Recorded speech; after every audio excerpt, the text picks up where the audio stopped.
મિત્રો, કોઈ ગલીનો ગુંડો હોય અને એનાથી લોકો દૂર રહેતા હોય, કારણ કે એમ થાય કે એને છંછેડવો નથી. પરંતુ આવી જ ઘટના જ્યારે કોઈ વિશ્વના કોઈ સૌથી મોટા અથવા તો જે લોકશાહીના મૂલ્યો ધરાવતા દેશની વાત થતી હોય ને ત્યારે જ્યારે અમેરિકાનો રાષ્ટ્રપતિ એ હદે ઉતરી આવે ત્યારે એને ગલીના ગુંડાથી વિશેષ કશું ના કહી શકાય. કે પછી આપણે ગુજરાતીમાં કહેવત છે કે નાગાની પાંચશેરી ભારે, અને એવી એક પ્રોડક્ટ આજે વિશ્વને મળી છે અને ડોનાલ્ડ ટ્રમ્પને આજે આખું એ વર્લ્ડ છે તે ઝીલી રહ્યું છે એમ કહેવાય, તેમાં કોઈ અતિશયોક્તિ નથી. મેક અમેરિકા ગ્રેટ અગેનના જે નારા વચ્ચે તેઓ ચૂંટણી તો જીતી આવ્યા, પરંતુ આ તેમની છેલ્લી ટર્મ છે.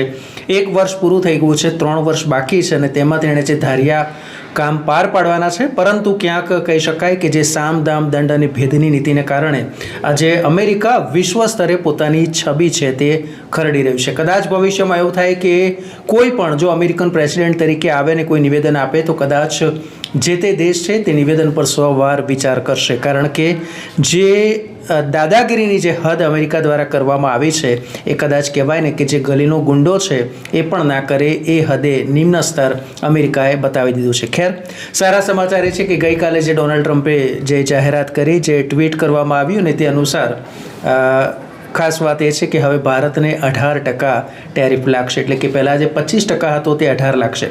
25% રશિયા પાસેથી આપણે જે ક્રૂડ ઓઇલ ખરીદીએ છીએ તેના પર લાદવામાં આવ્યો હતો, એટલે હવે તે પણ રિમૂવ થઈ ગયું છે ને કુલ મળીને હવે 50ની બદલે 18% લાગશે. એટલે ખૂબ સારી વાત કહેવાય.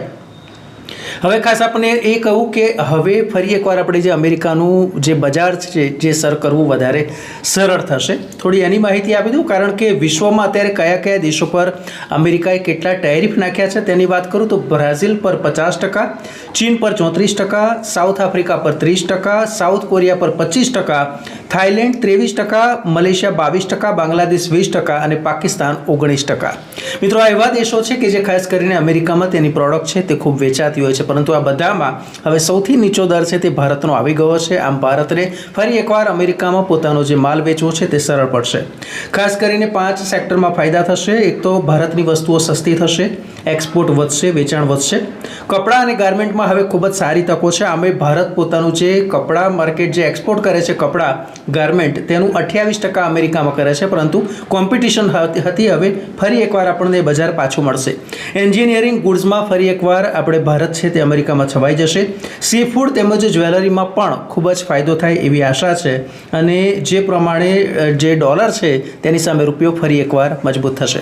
મિત્રો, વિડીયો આપને પસંદ આવે તો લાઇક કરો, શેર કરો, સબસ્ક્રાઈબ કરો. Thank you.